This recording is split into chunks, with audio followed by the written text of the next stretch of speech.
Chegamos então aqui ao capítulo 2 desse documento, do Guia Prático da Escrituração Contábil Digital.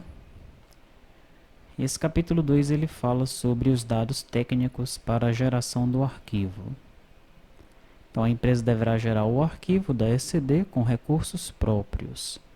O arquivo será obrigatoriamente submetido ao PVA, Programa Validador e Assinador do Expédio Contábil, para validação do conteúdo, assinatura digital, transmissão e visualização. Então, quais são as características do arquivo? Bom, o arquivo deve ser importado pelo PVA, deve estar no formato texto, ASCII. Não são aceitos campos compactados, zonados, binários, ponto flutuante ou qualquer outro tipo de codificação, como a EBCDIC. Ademais, o arquivo possui organização hierárquica, assim definida pela citação do nível hierárquico ao qual pertence cada registro. Então, nós temos aqui uma estrutura hipotética de um arquivo com registros organizados hierarquicamente nos moldes da ECD. Registro 10 é de nível hierárquico 1, registro 20 também, né, são, por assim dizer, registros irmãos. Registro 30 é de nível hierárquico 2, registro 30, filho do registro 20. Registro 40, nível hierárquico 3, registro 40 e registro 50 são irmãos, filhos do registro 30. Registro 60, filho do 20, né, do mesmo nível hierárquico do 30 aqui, irmão do 30, né? E o registro 70 de nível hierárquico 1. Então veja, existem 3 registros pais, 10, 20 e 70. Registros 10 e 70 não têm filhos. Registro 20 tem 2 filhos, o 30 e o 60. E o registro 30, filho de 20, tem por sua vez 2 filhos, o 40 e o 50. Tá? Essa é a estrutura aí do arquivo da ECD. Aí ele passa a explicar melhor, né, sobre essa questão aí do arquivo. Veja que o delimitador de campos será o caractere pipe, né, o caractere 124 da tabela ASCII. No final de cada registro deve existir um CR, um Carrier Return, e um LF, um Line Feed, né, salto de linha, né, retorno de carro é o CR, salto de linha é o LF, né, são os caracteres 13 e 10 da tabela ASCII. Aqui nós temos o exemplo de campos no registro, né? Então, aqui o campo 1550 é o campo reg. Aqui o campo José Silva e Armando Silva é o segundo campo, campo nome. Veja que estão separados por pipe, né? O terceiro é o CNPJ. O quarto é a inscrição estadual. Veja que o quarto campo aqui, olha, no caso desse segundo registro, ele nem existe, nós temos 2 pipes aí. E ali já temos os 2 caracteres, o CR e o LF, né, indicando o final da linha desse registro. Tá? Quais são as regras gerais de preenchimento? Primeiro, o formato dos campos. Nós temos o campo alfanumérico, será representado pela letra C. São todos os caracteres das posições da tabela ASCII, menos o caractere pipe, que é o 124, e os não imprimíveis, os caracteres 0 a 31.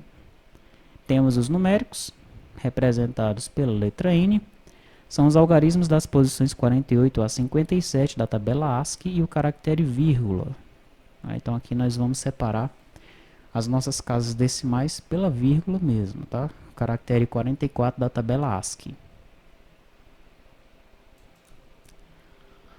Todos os campos alfanuméricos, deixa eu voltar um aqui. Todos os campos alfanuméricos, os campos C, têm tamanho máximo de 255 caracteres, exceto se houver uma indicação. Então nós temos aqui CODINF, ele é alfanumérico, tem um tracinho, significa que é no máximo 255 caracteres. TXT é um alfanumérico, né, letra C, mas esse tem um tamanho definido. Ele chega no máximo 65.536 caracteres, né? Não é no máximo 255, como é o caso desse aqui de cima, tá? Regra de preenchimento para os campos numéricos com casas decimais. deverão ser preenchidos sem o separador de milhar, então não vai ter ponto, ponto e vírgula, nada disso. E a vírgula deve ser utilizada como separador decimal. Não há limites para os campos numéricos e deve-se observar a quantidade máxima para casas decimais. Preencher os valores percentuais desprezando-se o símbolo percent, não deve-se colocar símbolo, né? Então vamos aos exemplos aqui, olha. Aqui $1, 1.129.998,99. Como é que isso vai aparecer no arquivo? Ó, sem o símbolo, sem os pontos, separação de milhar, mas nós temos aqui a separação da casa decimal, que é a vírgula. Então, aqui os vários exemplos, olha.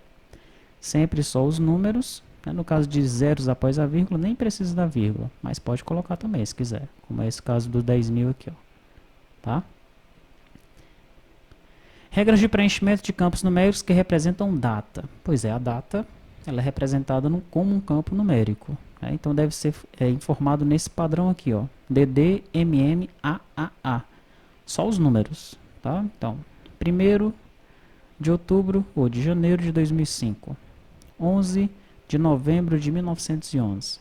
Tá? Então, todo e qualquer símbolo que apareça nas datas despreza esses símbolos e apresenta apenas os números nesse formato. Primeiro dia, depois o mês, depois o ano, que é o nosso formato aqui do Brasil. Regras de preenchimento do campo numérico que representa período. Mês e ano. Mesmo caso da data lá, só que não vai ter o dia, tá? Só o mês e o ano. Códigos de identificação. Os códigos de identificação são campos numéricos ou alfanuméricos, onde é necessário registrar CNPJ, CPF, CEP, inscrição estadual e por aí vai. Esses campos deverão ser informados com todos os dígitos, inclusive os zeros à esquerda. As máscaras, os caracteres ponto, barra, não devem ser informados, tá? Nós temos aqui alguns exemplos. Ó. CNPJ, 14, CPF, 11, CEP, 8.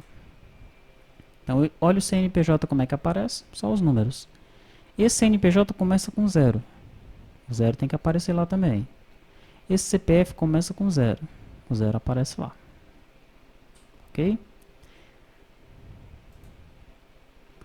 Tabelas externas. Tem mais um detalhe aqui, que é em relação aos códigos de identificação alfanuméricos. Esses primeiros códigos de identificação aqui, eles se comportam como numéricos, tá? CNPJ, CPF, NIRI, o CEP, porque só aparecem números, né? E existem alguns códigos que também, né, teoricamente, aparecem apenas números, mas eles precisam aí de identificação, tá?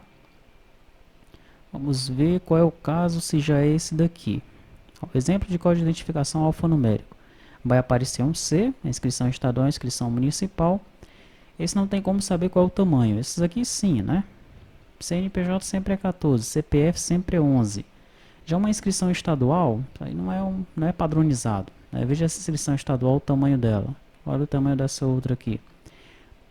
Nos campos onde é necessário registrar algarismos ou caracteres que identifiquem ou façam parte da identificação de objeto, do objeto documento, número de documento de arrecadação, número do processo, etc., deverão ser informados com todos os dígitos válidos, aí incluídos os caracteres especiais de formatação. Tá, então veja só, para a gente entender mesmo esse parágrafo aqui, né? Esse item código de identificação. Essa pequena introdução se refere a esse exemplo, tá? Continuando aqui. Daí nós temos exemplos de código de identificação alfanuméricos. Ainda faz parte dessa introdução aqui, ok? São códigos de identificação numéricos, com N. Códigos de identificação alfanuméricos, com C. Inscrição estadual, inscrição municipal. Não tem aqui, eles não são N, né? Porque nós não sabemos o tamanho definido deles. Cada estado vai do seu jeito aí, ó, tá? Mas segue a mesma regra de tirar os caracteres, as máscaras, né?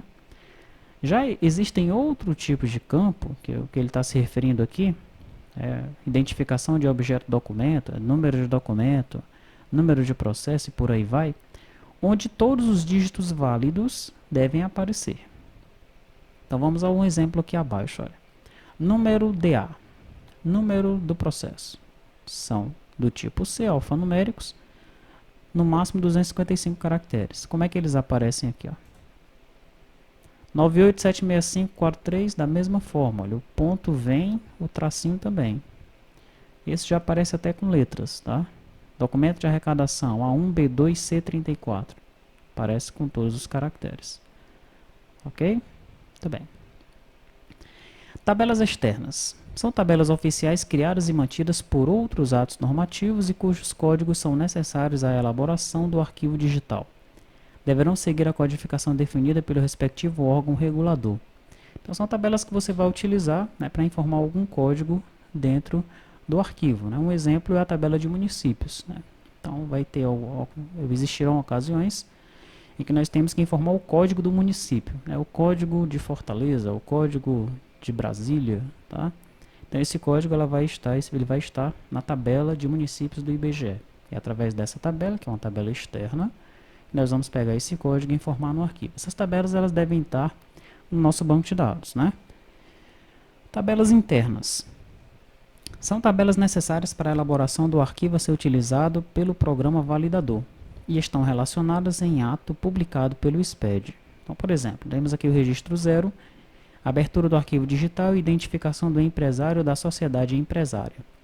Lá no campo 11 desse registro 0, nós temos o indicador da situação especial, é o campo INDCIT-ESP. Esse código nós devemos pegar de uma tabela interna, uma tabela que aparece dentro aqui da própria regra do SPED, né, do SPED contábil. E essa tabela ela foi criada, né, para que seus códigos fossem utilizados na geração especificamente desse arquivo, tá? Então, no caso desse campo 11, nós temos essa tabelinha, olha. Código 0 é abertura, código 1 cisão, código 2 fusão, código 3 incorporação, código 4 extinção, né? São os dados dessa tabela que nós vamos utilizar. Tabelas intrínsecas ao campo. Constam no layout do arquivo e são o seu domínio. São os conteúdos válidos para aquele campo. As referências a essas tabelas seguirão a codificação definida no respectivo campo. Então vai ter uma indicação ali do lado do campo, né? Por exemplo, o campo INDMOV, indicador de movimento, vai aparecer 0 ou 1. Essa tabelinha aqui com dois valores, tá? 0, esse campo tem blocos informados. 1, esse campo, no caso o arquivo, esse bloco vai sem dados informados, tá? Sempre quando você abrir um bloco, você vai ter esse indicador de movimento, se aquele bloco tem dados informados ou não. Tabelas elaboradas pelo empresário, a sociedade empresária, você pode elaborar algumas tabelas e informar aí no registro I, tá? Que você vai entender como é que funciona isso daí.